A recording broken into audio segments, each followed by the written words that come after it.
1789, France is in turmoil as the Ancien regime is overturned and the Assemblée Nationale abolishes feudalism and the privileges of nobility and clergy, declares the rights of man. The Bastille is stormed, and the king is forced to accept a constitutional monarchy. A feeling of freedom and enlightenment sweep the nation. The country's best minds come here to the assembly to make impassioned speeches.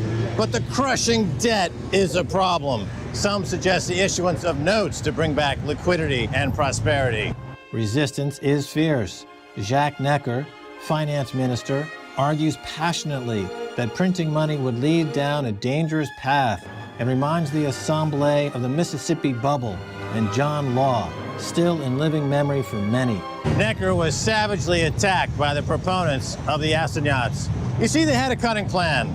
They were going to confiscate property from the church, and they would do a one-time issuance of 400 million livres. You see, this was the collateralized mortgage obligation of its day. Limited, one time, backed by property. What could possibly go wrong? The debt crisis escalated. Silver disappeared from the market. There was an outcry for paper money, but the defenders of sound money were eloquent. They remembered John Law in the Mississippi Company, names like Necker, DuPont, Maury. For a whole year, this debate raged between paper money and hard money. The paper money crowd said, it's going to be a one-time deal, fully collateralized. And in the end, by just a handful of votes, 400 million livres of assignats was approved. Pierre, help me to understand something. In 1720, the Mississippi bubble collapsed and brought devastation to France and to its people. 70 years later, France again turned to paper currency. How could this happen? To keep the revolution going, Talleyrand had this genius idea, if I may say. He said, we're going to take everything which belongs to the Vatican. And as you know, the Vatican at the time was extremely powerful. The Vatican, just the Pope, hold almost half of Europe. They invented this extraordinary thing, which is, in French, just la caisse de l'extraordinaire. La caisse de l'extraordinaire. Which, in English, which is the extraordinary cash register. You can't make that up. And this extraordinary cash register was made to sell everything which they take from the Vatican. So they confiscated the land from all, from the Vatican churches and everything. Everything. And they created this assignat in order to sell all of this property to raise money to pay for the deficit. It was not a paper currency in the beginning because it was even, they gave some interest on it. The French government was giving interest before realizing that it was such a good idea that they just transferred it in paper money. And we started all over again. The second time was easier. The issue was a wonder. The government paid off their expenses, the people got their shiny new assignats, commerce was stimulated, and liquidity increased. However, after just 5 months, the government had spent the money, and since it continued to run a deficit, soon cries were raised for another assignat issue. The second assignat issue only took 3 months to approve, and it was passed by a large majority, 503 to 423. 800 million livres were to be issued. Necker resigned. The royal family fled to Tuileries Palace wearing servant clothes, but was arrested at Varennes. The assignat had already started losing value.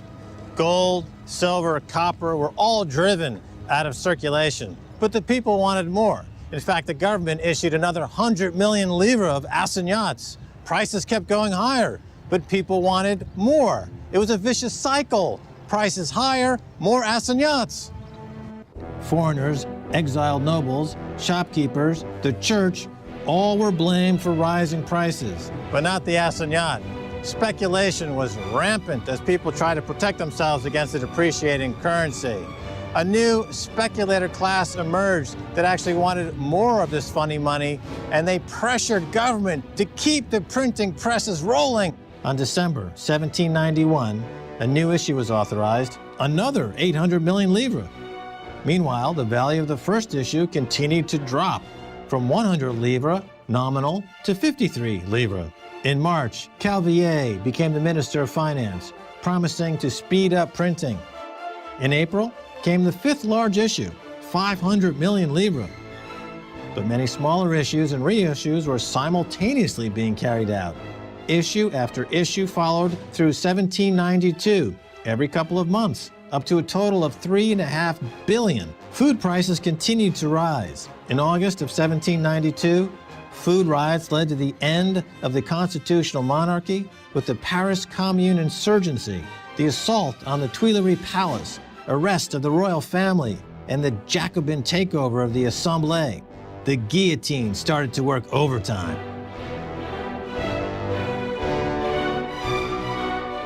So they broke their promise. Instead of limiting the amount of circulation, they went to increasing amounts of circulation. So maybe after the first year they did another one, and then after 6 months. Exactly. Like the John Law stuff. It was exactly the same thing. So they just, it's always very easy for government just to use the printer and to print money. King Louis XVI was guillotined on January 1793. War intensified, and the Reign of Terror really got going. War and money printing got prices skyrocketing. The Jacobins introduced the law of the maximum to put a ceiling on prices.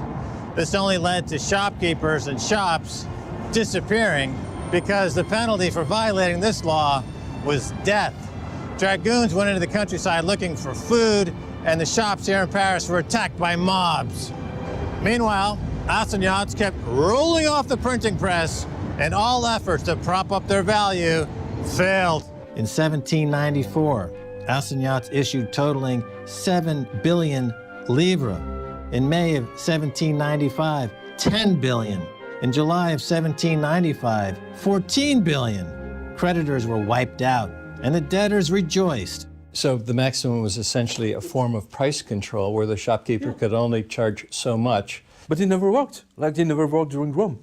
But he would be forced to accept currency which was worth less than the goods that he was going to save. So the shopkeeper closed up shop rather than accept the forced currency. Exactly like it was during Neron and all these Roman emperors who started to mixing up silver and copper. And that destroyed the economy even worse than the currency collapse itself. Exactly.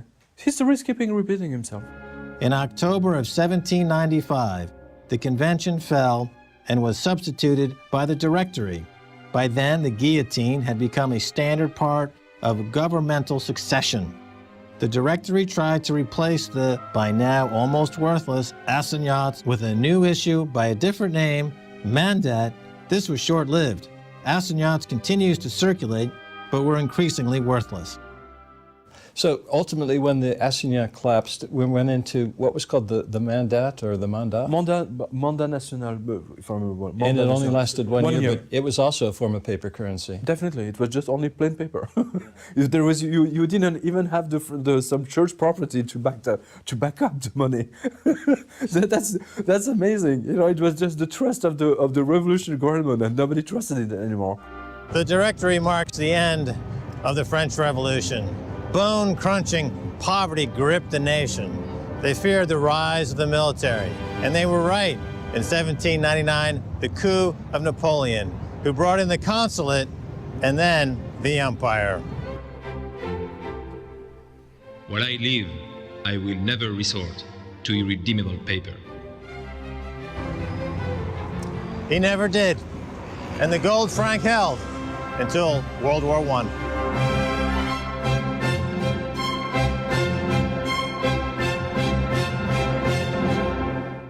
The bottom line is that sometimes people, and particularly politicians, don't learn from monetary history. Definitely. I mean, history is repeating himself, especially right now. I mean, we can see exactly the same thing. What we're seeing today is what the French people have seen, like 200 years before with John Law. I think the bottom line is that people should get their history books out and see what's happened before. Yeah, but people are too lazy to open, their school books, so... Hopefully they'll be watching this video. Seems like when anyone, anywhere, fools with fiat money, catastrophe follows. James, is anyone going to learn from this history? Well, let's hope this time we learn from history so we don't have to relive it. Let's go to the cafe and buy some gold.